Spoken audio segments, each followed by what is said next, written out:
Por outro lado, agradecer também ao Rui Bela esta oportunidade que me dá de vir aqui falar um pouco desta profunda ligação minha à RIA e às vezes custa-me compreender como é que as pessoas aqui de toda a nossa zona, porque há aqui um facto que é comum. Nós muitas vezes pensamos que as pessoas à volta da Laguna são diferentes.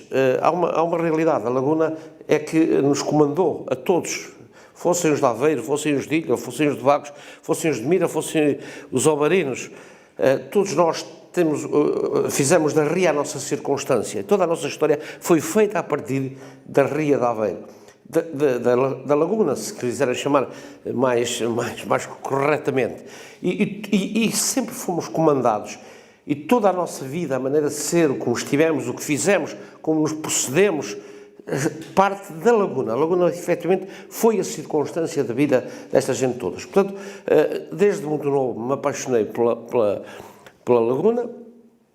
Eu recordo que tenho uma fotografia que comprova que eu tinha ainda 1 ano e pouco, já estava agarrado na Ria, na Costa Nova, a um render que o meu pai possuía, e a partir daí, todos os anos, molhei os pés, o corpo, a cabeça e gozo a Ria de Aveiro, gozo como poucos, direi como poucos mesmo, e de todas as maneiras. É que a história da Laguna de Aveiro, a história das gentes de Aveiro, infelizmente não se pode. Isto é tudo tão novo, que nós não temos monumentos, não temos pedras para poder dizer ao circunstante, olha, esta pedra foi aqui que combateu, não temos. A Laguna é nova e, como nova, os únicos monumentos que temos para mostrar e para demonstrar e para descrever a história são as nossas embarcações. Às vezes as pessoas gostam de ter livros para pôr nas prateleiras, não os leem com atenção. Mas esse livro é discutível, é como todas as coisas, mas há livros que não são discutíveis. Gosta-se, não se gosta, olha-se para a fotografia, não gosta da fotografia. Não, aqui o conteúdo é discutível e até o conteúdo chega a ser, em determinado momento, um certo desafio.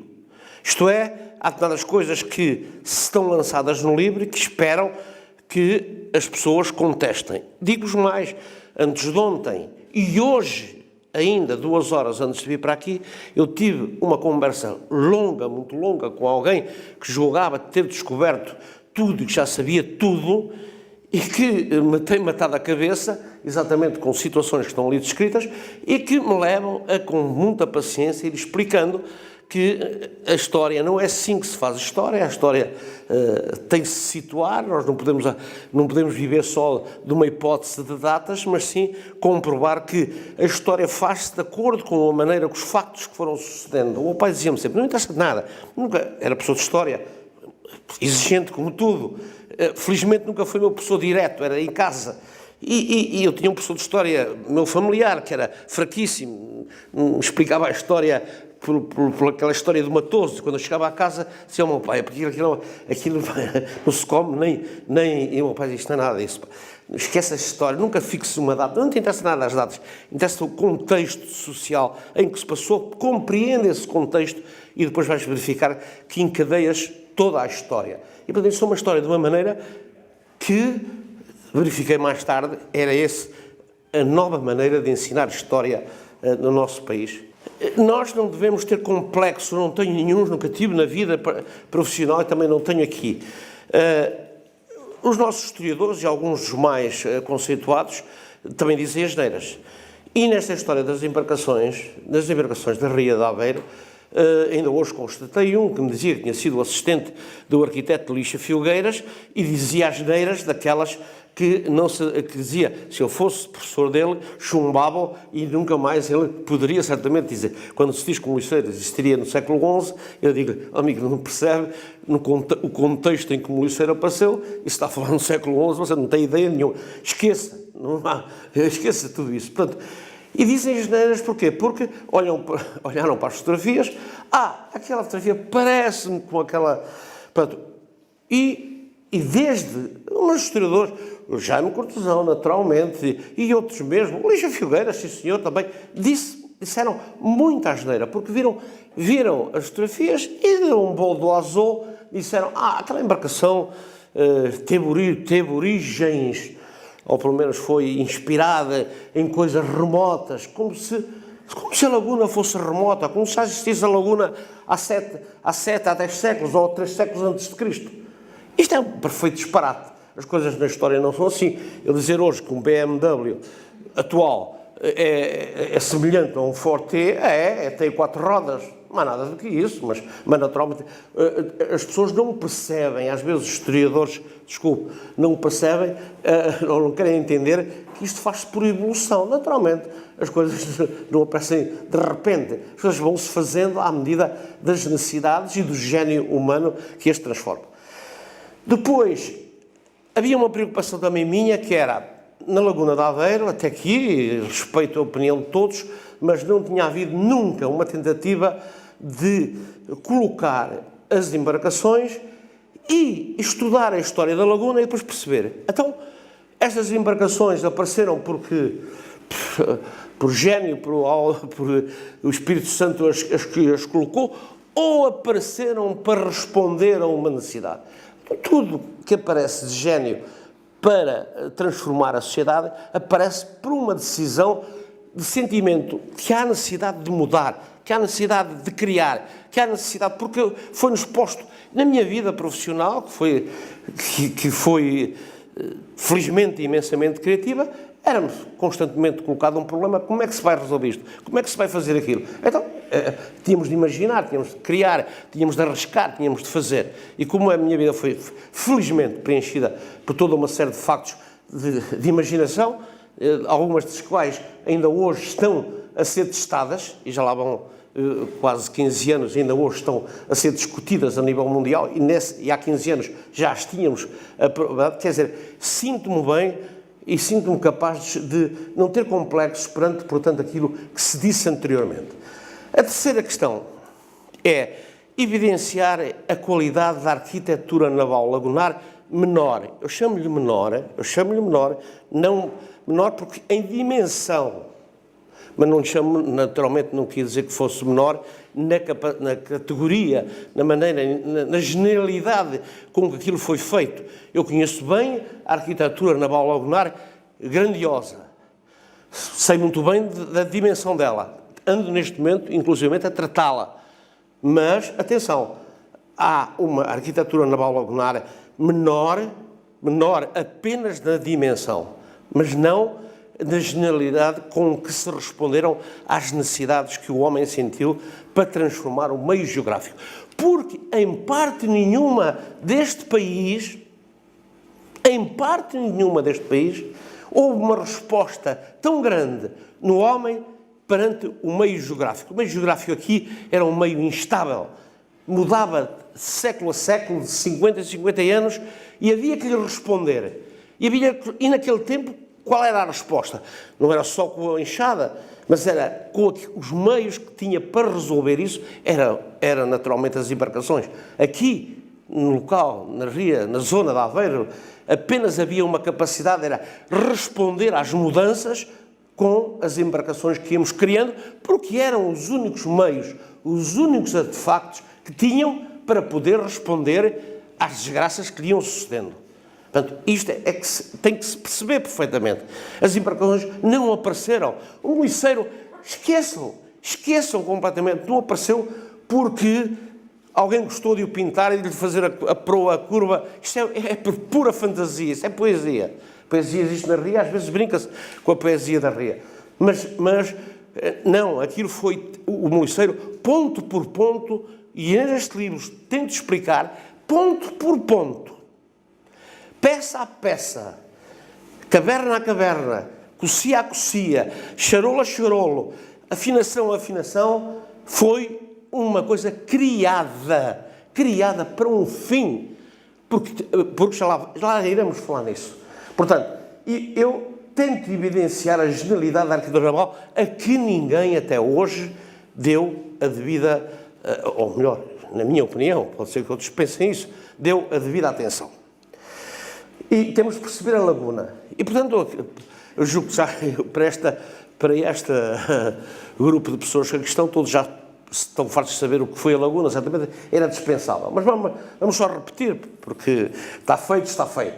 Bem, a laguna aparece-nos com toda a evidência, e esta evidência hoje existe, não existia talvez há 30, 40 anos.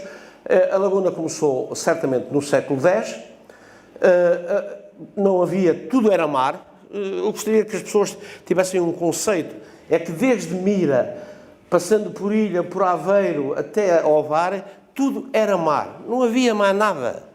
Aliás, há uma descrição numa primeira viagem das Cruzadas, em que se descreve que desde Porto, desde o Douro até lá abaixo, olhando para a costa portuguesa, não se vislumbrava um único sítio onde pudesse entrar navio de alto bordo. Existia aqui, de facto, um golfão situado onde o rio Voga, o rio Sétimo e o rio Águeda aqui desaguavam, e era neste golfão que, comprovadamente, e aí, sem dúvida nenhuma, os normandos, no século IX, no 800 e tal, aqui estiveram, como era frequentemente utilizado pelos árabes. Isso também está comprovado. Este período em que antecedeu a nossa formação da nação, e mesmo depois, os árabes não deixaram, são exímios a negociar. E, portanto, estiveram aqui, como tinham estado no Mondego, muito antes disso, a negociar com toda a gente. E, portanto, nesse período alternativo, nós fomos visitados nesta zona que estava muito perto da chamada estrada, portanto, romana, a estrada real, a estrada que movimentava as mercadorias, e, portanto, neste golfão profundíssimo, era ali que entravam as embarcações de alto bordo. Portanto, até ali, até à existência deste golfão, fixe isto, não havia necessidade nenhuma de embarcações específicas para fazer a descarga. Era uma coisa simples.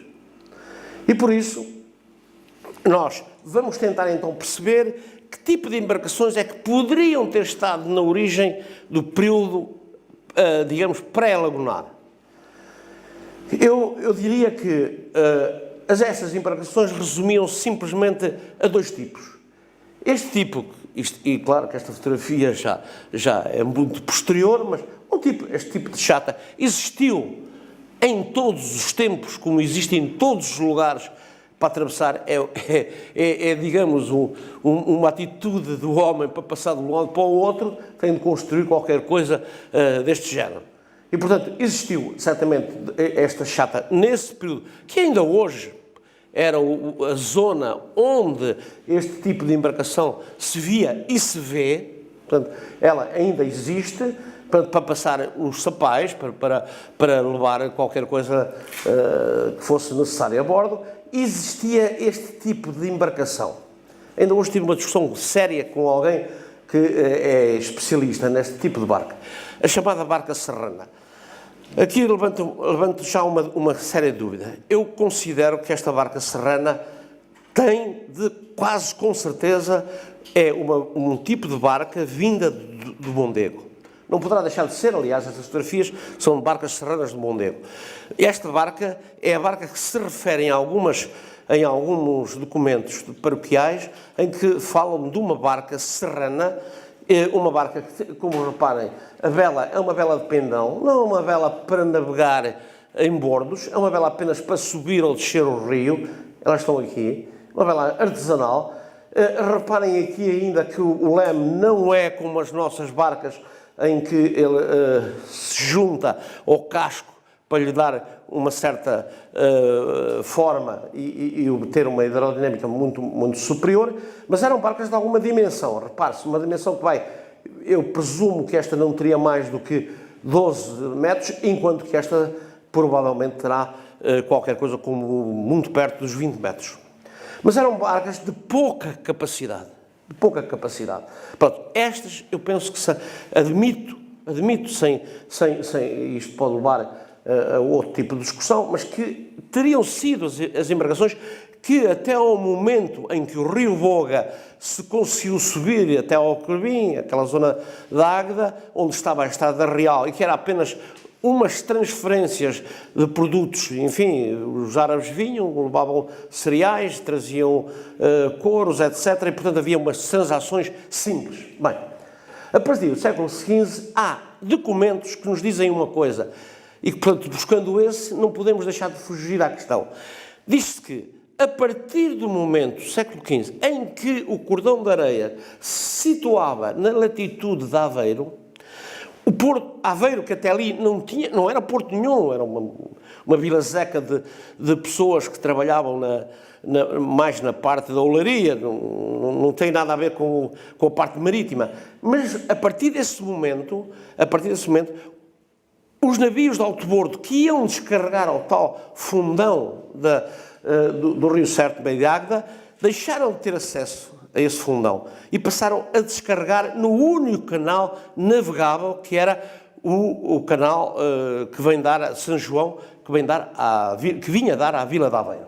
E aí precisou-se então, e disse, de uma embarcação potente, capaz de carregar 10, e não falam em toneladas, mas sim, naturalmente, em 10 tonéis.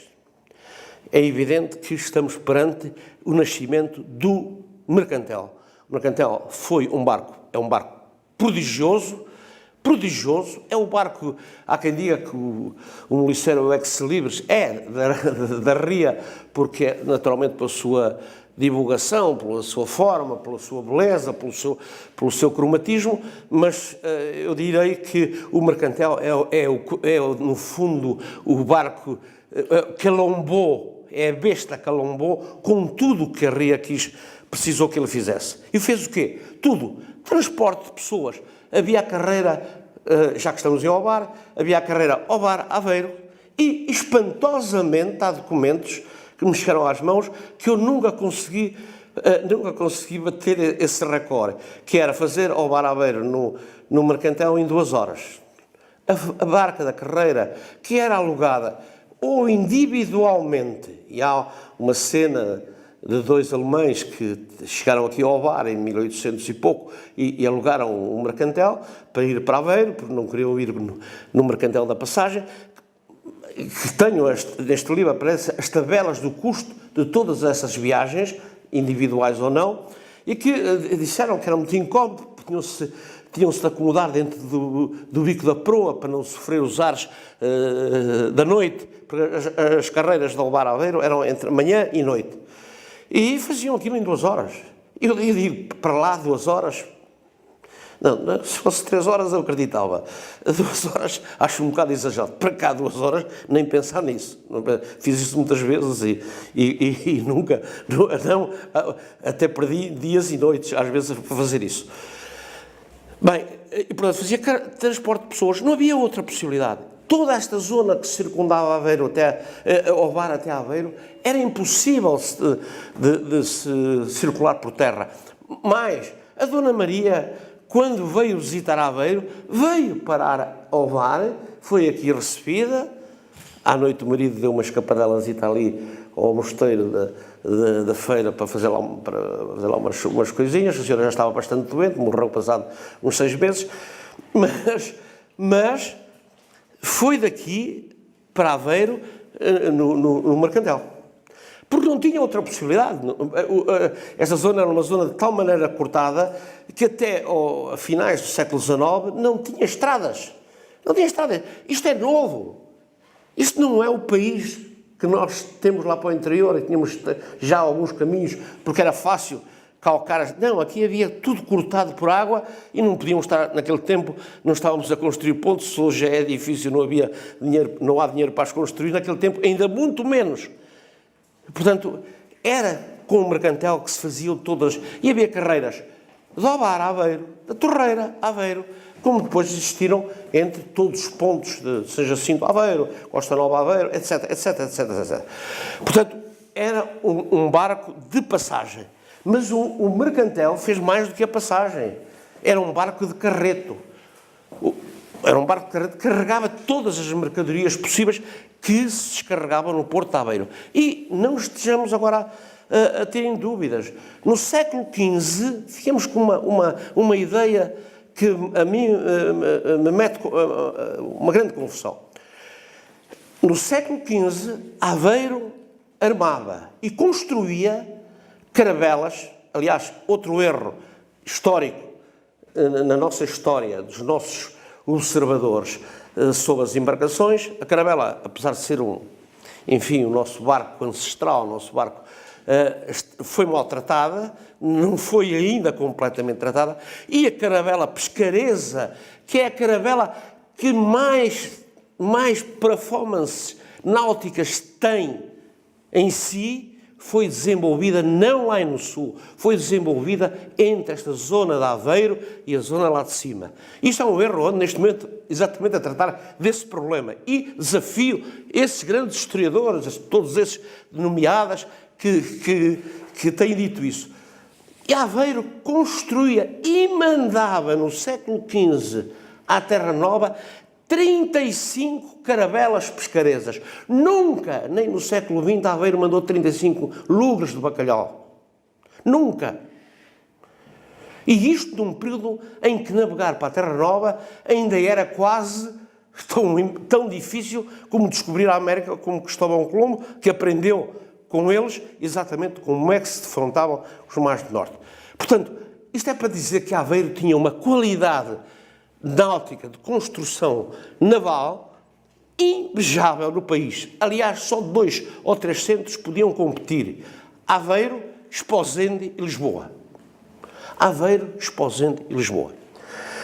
Pronto, portanto, o mercantil, nessa altura, o movimento do Porto de Aveiro era intensíssimo.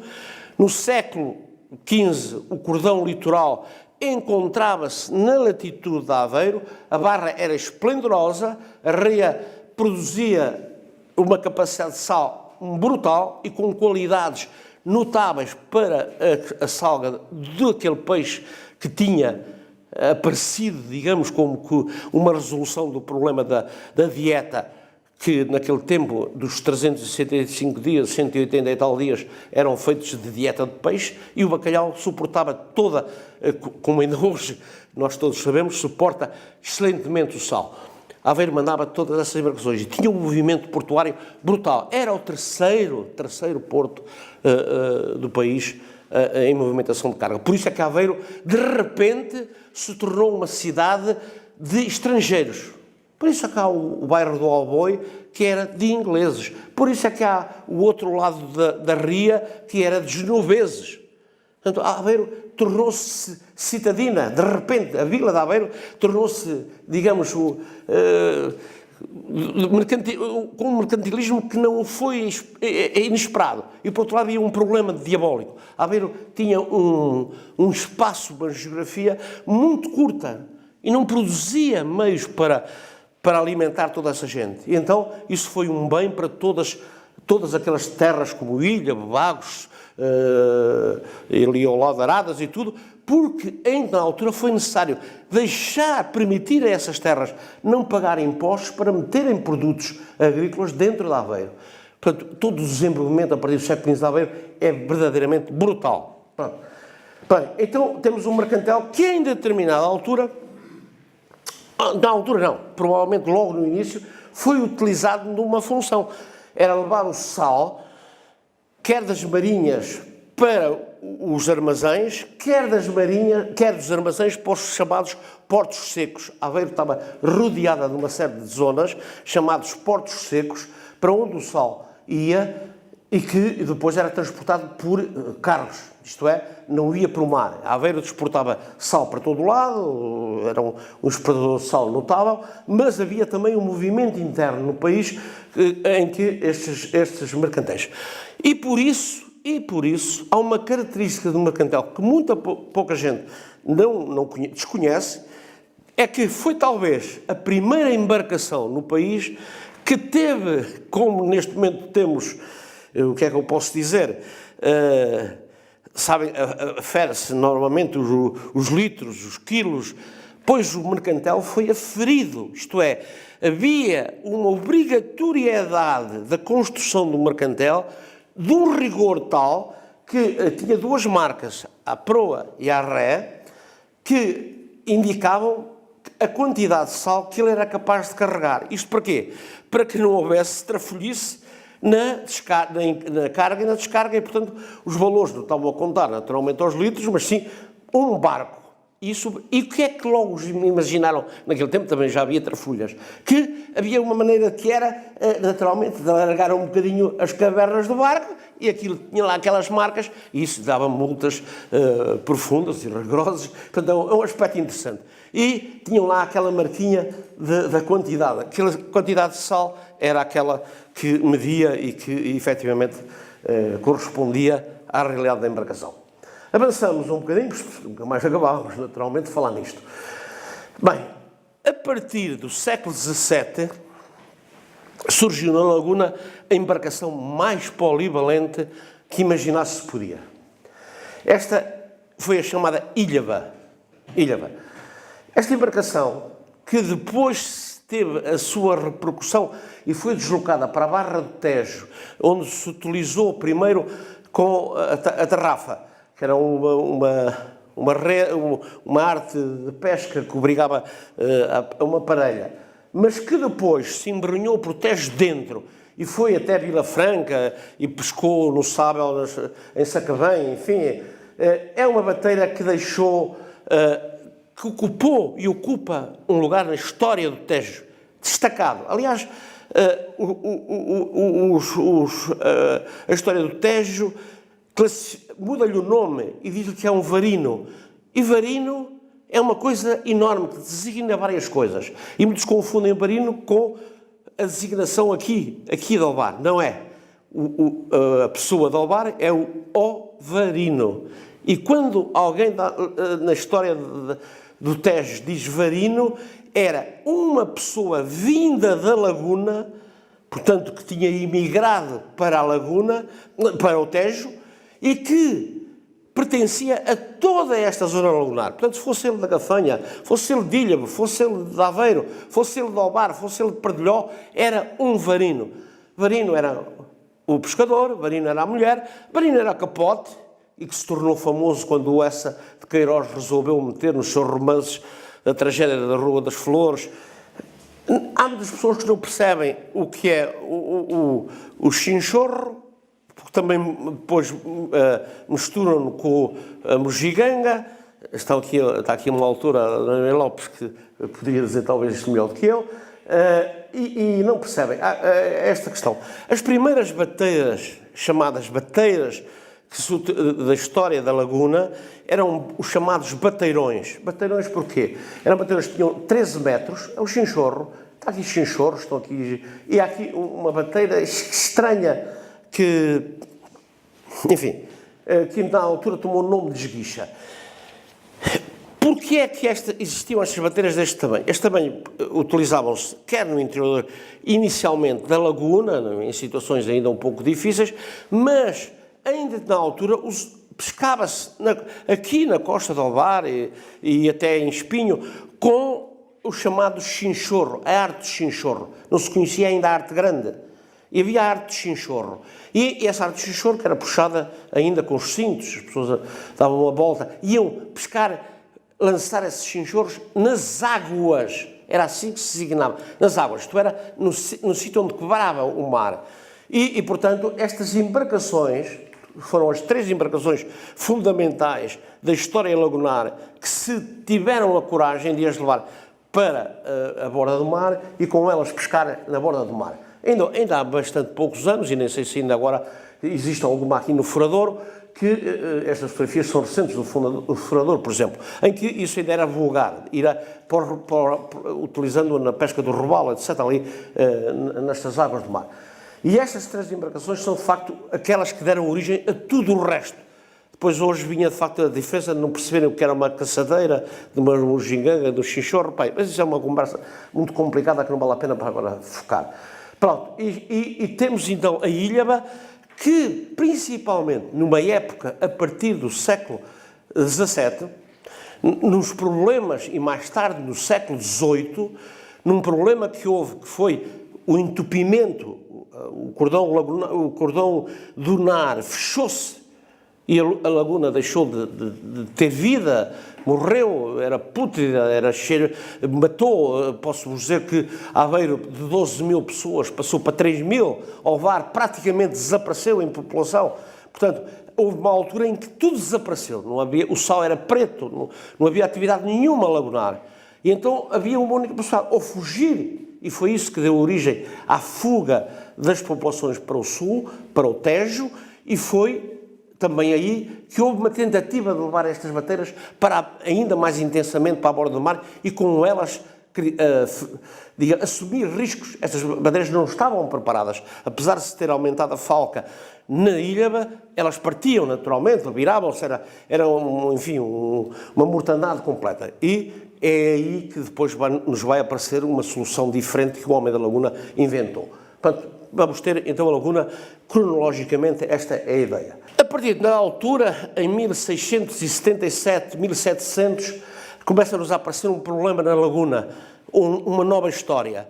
É que apareceram as gafanhas não podemos ainda falar de gafanhas, apareceram uns altos fundos, tudo apareceu à superfície da água, aquilo era lodoso, e começaram logo a tentativa de aproveitar aquilo para a parte de produção agrícola.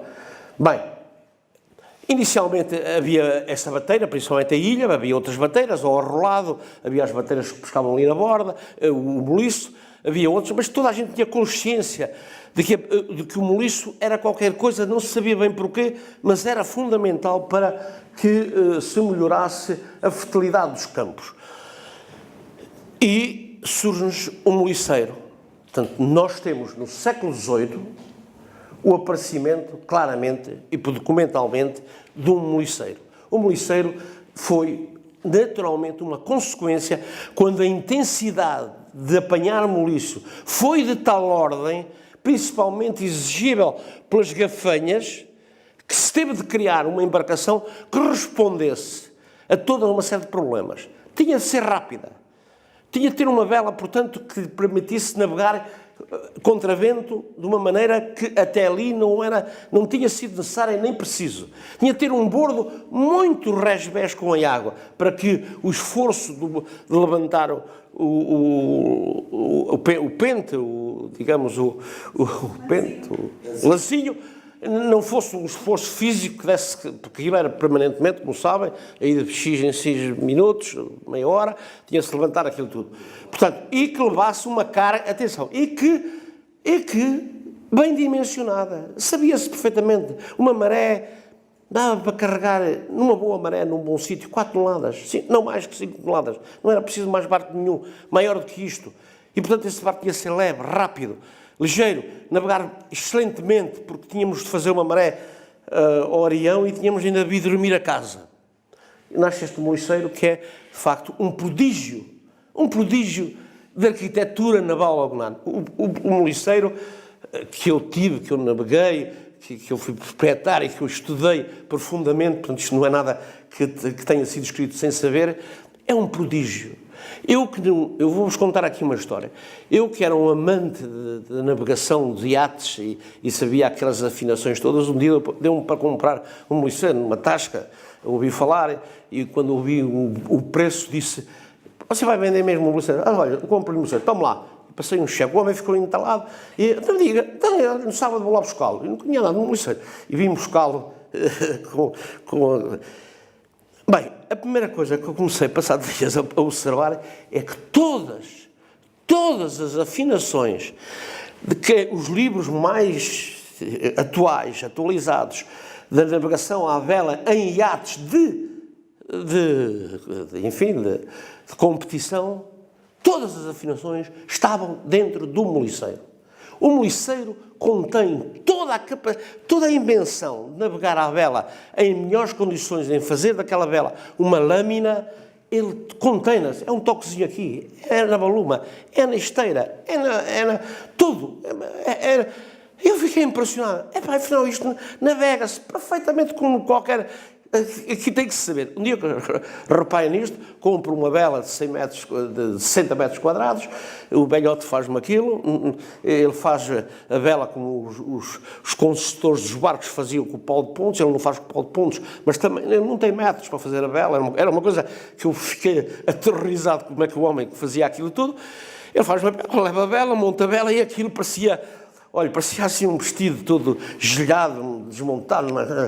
E eu acho, o homem, coitado, errou a vela toda. E um dia vim com a vela, vim com o barco e vim aqui à torre. Eu fui lá ao homem e disse: "Oh, mestre, olha que aquilo, pá, aquilo, você está grave, aquilo tudo gelado." Eu vou lá e tal. Ele chegou lá ao barco e começou, trás. Passado, não demorou 5 minutos. A vela era uma lâmina autêntica. E eu sabia todos aqueles truques das velas, enfim, triangulares. Eu fiquei a olhar para ele, porque aquilo era um jeito, não era de força. Aquilo tudo funciona sem força. Aquilo funciona sem força, faz com jeito. Eu parti umas 4 ou 5 tostes a aprender. E ele dizia-me só: "Oh, homem, isto com o dedo levanta-se." Eu disse: "Como é que se levanta isto com o dedo? Faço aqui uma força nada e pá, aquilo partiu." Apanho-lhe o jeito, ouça, não havia nenhuma. Um dedo, aquela porcaria salta, entra. Eu assim: "Ai, senhora, como é?" Portanto, digamos, aquilo é genial. O meliceiro é genial. Em tudo, é um barco de uma rapidez, de uma movimentação, dá gosto de manobrar aquele barco. É um leme de charolo que ficamos impressionados porque ele praticamente pousa um bocadinho na água, mas responde. Nós sentimos a aragem atrás das costas e estamos logo a corrigir, sabemos que corrigimos aquilo e imediato o barco parece... É verdadeiramente um iate a navegar. Um dia fiz um desafio entre o melhor iate mais novo que se tinha construído na Costa Nova e por velejadores, por quase não eram profissionais, mas oficiais da Marinha Mercante, portanto, e fiz o desafio entre o meliceiro e esse iate da Torreira.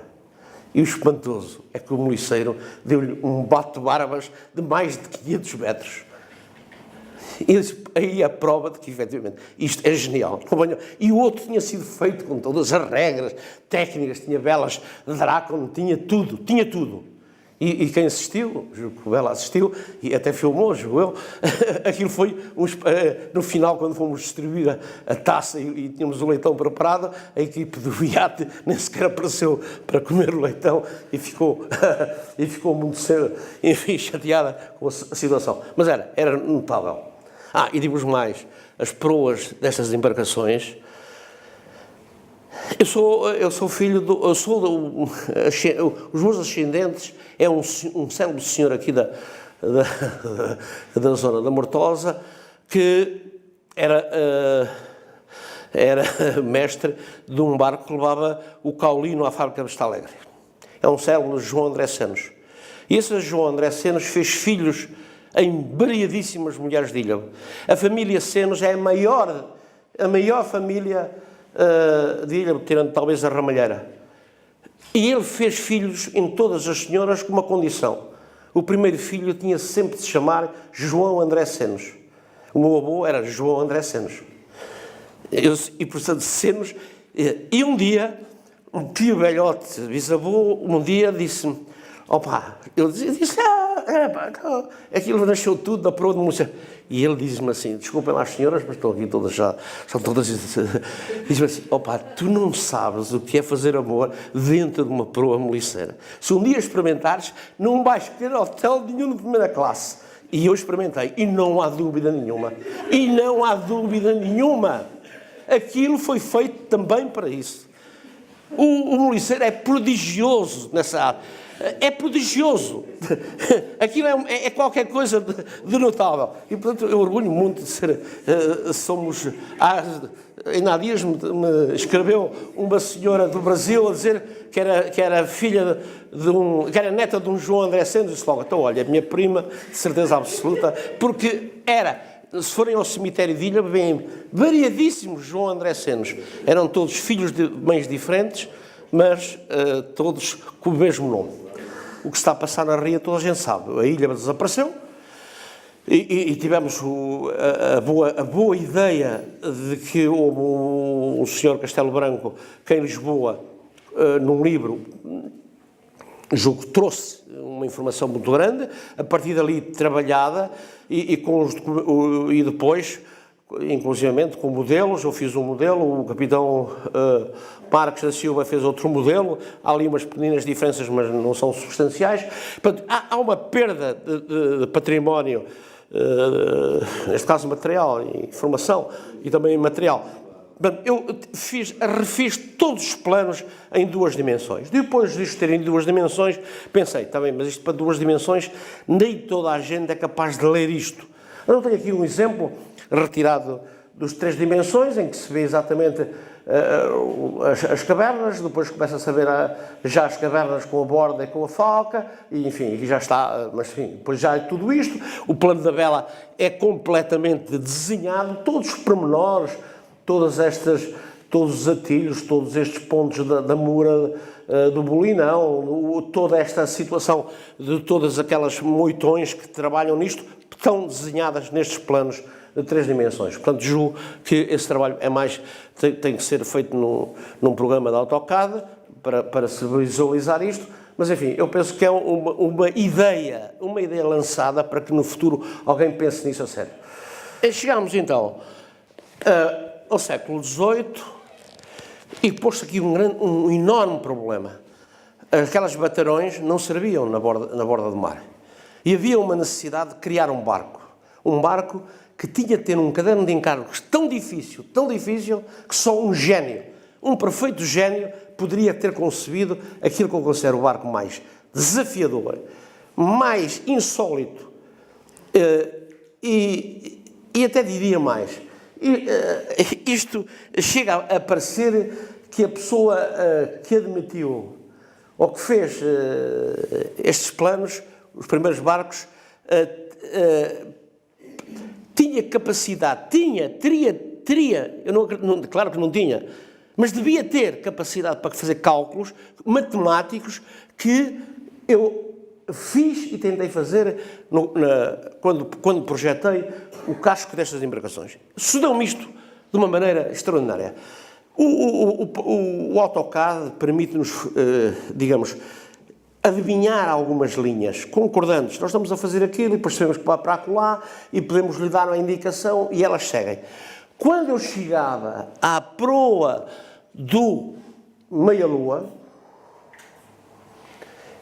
o AutoCAD nunca acertava com as contas. Ele dizia, está errado. Eu não sou técnico de desenho nesse sentido. Sei desenhar, mas, enfim, e chamei, naturalmente, para isto. Foi feito também com um desenhador profissional. E ele também dizia, não percebes, isto devia... E verificámos que há aqui um desfazamento, entre esta parte e esta parte, há aqui uma espécie de contração propositada do casco, que não é normal, dá a impressão, não havia necessidade disto, para quê? Bem, depois de se pensar muito nisto, nós concluímos e calculámos isto e verificámos, é mesmo, porque este barco tem que ter determinado tipo de atitudes. O que nós verificámos e constatámos e depois testámos, fizemos um modelo, é isto. Este barco sobe assustadoramente, em dadas situações chega a 45 graus, é possível. Este barco consegue empinar-se 45 graus.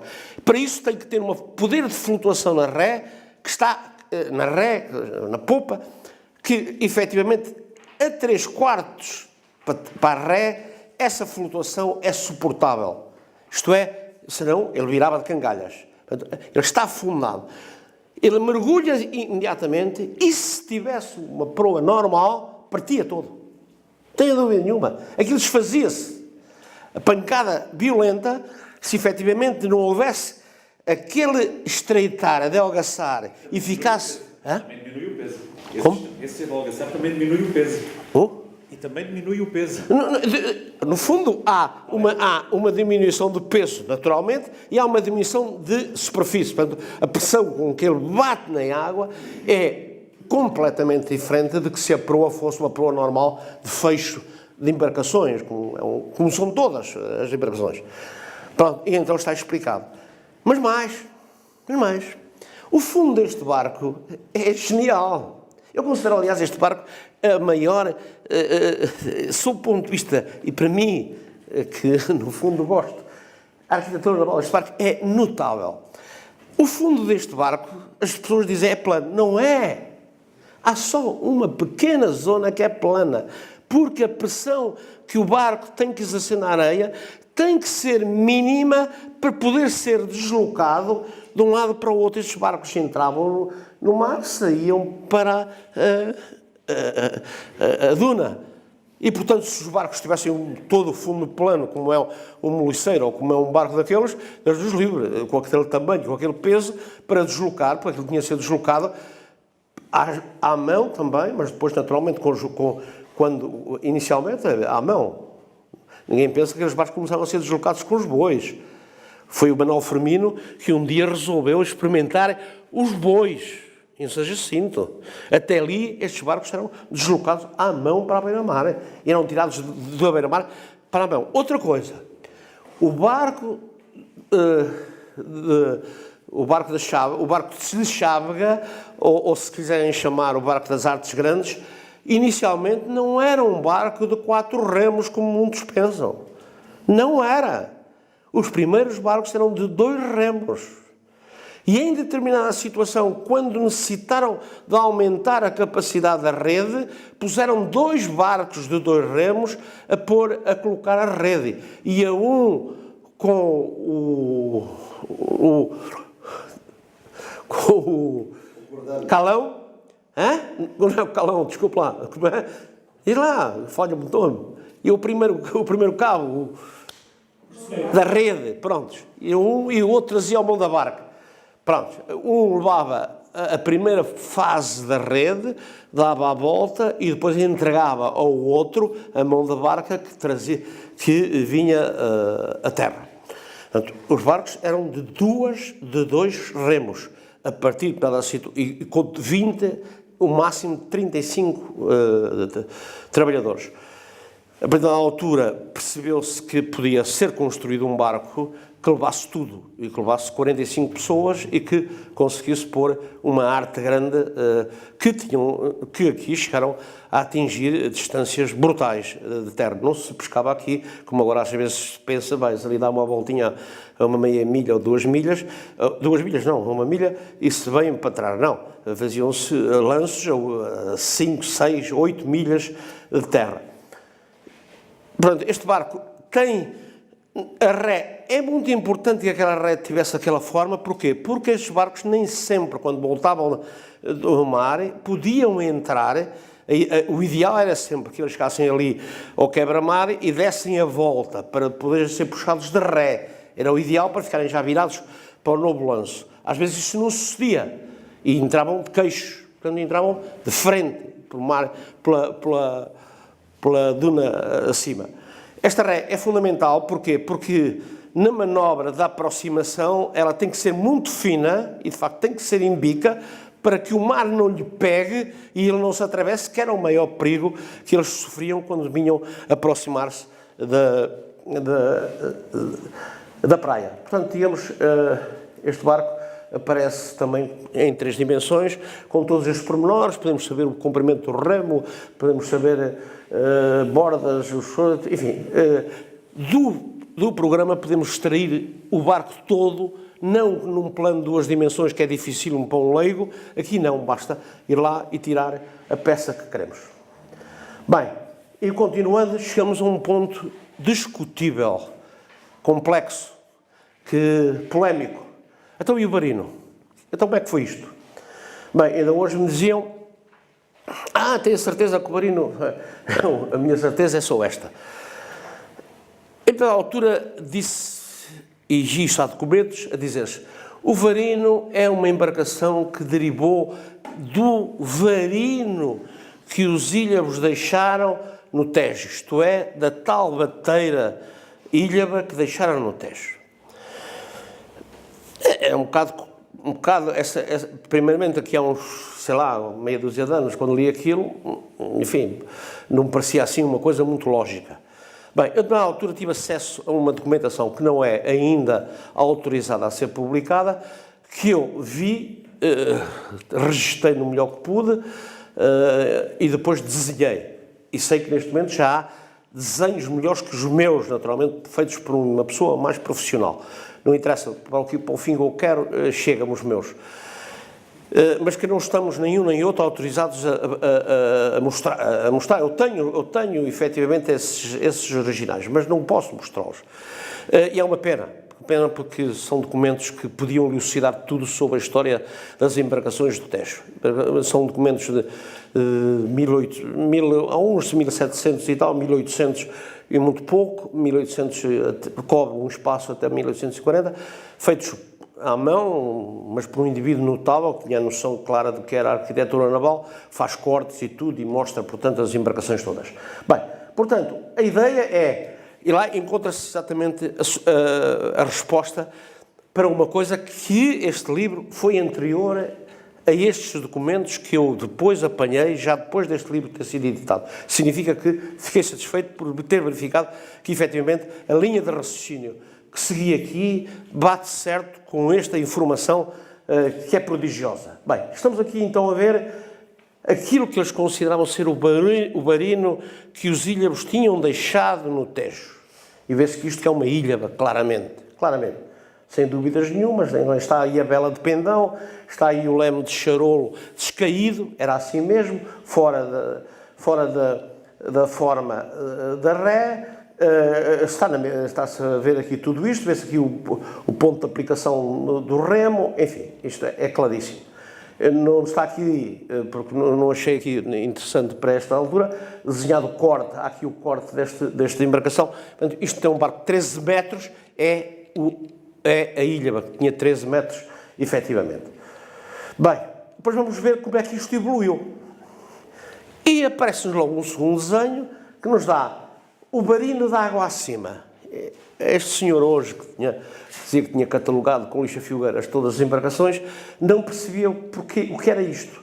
Ora, isto reparem, é uma evolução para carga, portanto, enquanto que a outra era uma embarcação para 5 toneladas, pela mesma escala com que isto foi feito, já se pode pensar que isto é um barco para 20 toneladas, mas é um barco ainda de 2 bicas, reparem, o leme é ainda de charolo, prolongado para ré, para poder andar em fundos muito baixos, mudou-se-lhe a vela para uma vela bastarda, que não era efetivamente uma característica dos barcos da Laguna de Aveiro.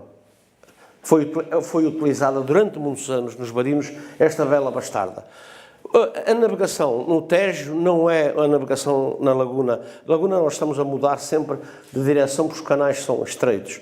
O Tejo não, tem zonas em que não é preciso, navega-se à vontade. E, portanto, esta vela bastarda tem algumas funcionalidades que se sobrepõem à vela quadrangular se os bordos são prolongados. Mas vão ver que, na altura, mudou-se a ideia. Pronto. Vamos então, temos aqui já uma fotografia de finais do século XIX, em que está exatamente o mesmo varino. Reparem, já está a mesma vela bastarda, que vem aqui, com o pano da frente, o leme de charolo. Bem aqui que é um leme quase muito semelhante aos nossos lemes das nossas embarcações. O barco termina em bica e tem aqui uma falca. Estão a ver que a borda vai debaixo d'água. Isto é um barco já para umas 20, 30 toneladas. A seguir, estamos a ver que a vela bastarda começou a meter complicações. A vela bastarda não é uma vela que ao navegar se dê muito jeito. É preciso efetivamente saber trabalhar com ela, é preciso recuá-la, é preciso passá-la aliás, como o problema das próprias caravelas. Portanto, para uma tripulação pequena e não... Esta vela era muito mais fácil de navegar. E principalmente se não tivesse de subir o rio. Ora, o barino fragateiro de carga já começa a navegar entre as duas margens do Tejo, ia buscar cortiça, lenha à margem sul. E porquê é que o Barino começou? No Tejo tem a fragata. A fragata é um casco redondo, um casco que cala bastante água. Bem, quando chegava aos Sapais, quando começaram a instalar fábricas de cortiça na margem sul, aquilo eram Sapais. Carregar cortiça leve, tinham de ser uma montanha, digamos, de cortiça. Bem, e aquilo ficava em seco, como aqui a nossa ria. E, portanto, uma fragata em seco virava com a carga toda. E, portanto, aquilo não havia a mínima possibilidade. Então criaram, alguém deve ter posto a algum destes nossos ilustres antepassados, isto vira tudo, como é que se resolve isto? E a resposta foi assim, gente lá em Aveiro resolve isto facilmente. O fundo é plano. E o Barino tem essa característica. Toda a tipologia da sua construção é lagunar. Não vale a pena dizer, nasceu. Não discute se o primeiro foi feito aqui ou não. A ideia é daqui. Toda a construção, bordas, quase as falcas, a construção em cavernas emendadas, o fundo, a última caverna da quilha falsa, tudo aquilo é construção naval lagunar, feita por gente daqui. E eu apresento neste livro um mapa que nos transcende, em que num curto espaço de tempo, em 1800 e... não quero agora estar a buscar nada, mas 40, 1900, em que foram, nesse período de tempo, construídos 600 barinos aqui. Não há mais que discutir. Este mapa acaba. Portanto, isto que é polémico, eu sei que vai ser polémico agora, quando formos ao Seixal, vão lá matar-me, dei cabo das capelinhas, mas é uma verdade. 600 barinos só feitos aqui. Faziam-se em todo lado, em Ilho, na Gafanha, em Pradilhó, no estaleiro do Capitão. O último barino que foi para Lisboa, que levava 2 bateiras em cima, chamava-se Ana Maria. Não é possível. Foi por homenagem ali à dona Ana Maria Lopes. Pronto, olha, aqui já estamos a ver o barino de carga com o leme que já não é de charolo, e que agora era um leme no século XIX e XX já tradicional. Estamos a vê-lo ainda com a vela bastarda, tudo bem. Este barco, portanto, era um barco que subia ao rio, de certeza, não era utilizado. Ainda hoje eu tenho uma embarcação pequena chamada o bote de fragata, e esse bote de fragata que fazia o movimento entre a margem e os navios para transportar pessoal. Eu tenho uma vela quadrangular, mas tenho também uma vela bastarda, isto é, utilizava-se uma ou outra vela de acordo com o tipo de utilização que se queria dar à embarcação. Portanto, eu tenho isso e sei isso perfeitamente. Isto é uma imagem do século XIX, um desenho, uma gravura, de um bote abaixo feito... Esta embarcação é chamada a célebre enviada. Estas enviadas eram feitas aqui, eram enviadas para Lisboa. E numa navegação que se chamava Varar o Mar. Iam só 2 pessoas e que iam levá-las a Lisboa. E há histórias transcendentes, como aquele que chegaram ali à boca da barra e disse para o ajudante, esqueci-me de dar uma motolia, vai lá à ilha buscar a motolia. Eram sempre 2 tripulantes de ilha, nesse aspecto. E o homem foi buscar a motolia. Passado um bocado o homem lembrou-se, o chefe, está-se a demorar tempo, não tenho tempo, vou embora. E arrancou sozinho e foi levar sozinho a embarcação a Lisboa. Portanto, era a chamada navegação varar o mar. Bem, aqui já estamos a ver a evolução em que o barino já tem popa, muda o leme,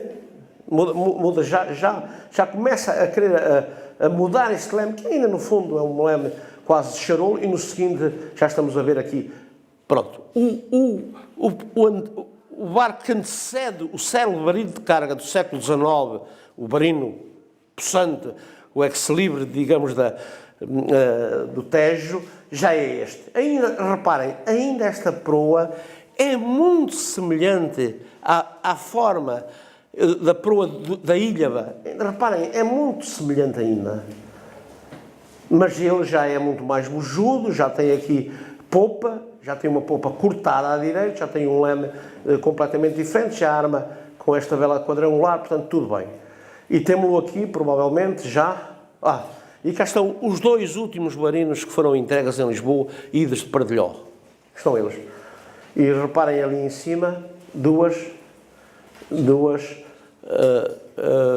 bateiras, que foram... Era assim que as bateiras Ilhavas eram levadas para Lisboa. Porque alguém pensou... Já ouvi um dia alguém pensar que aquelas bateiras iam para o mar. Teoria.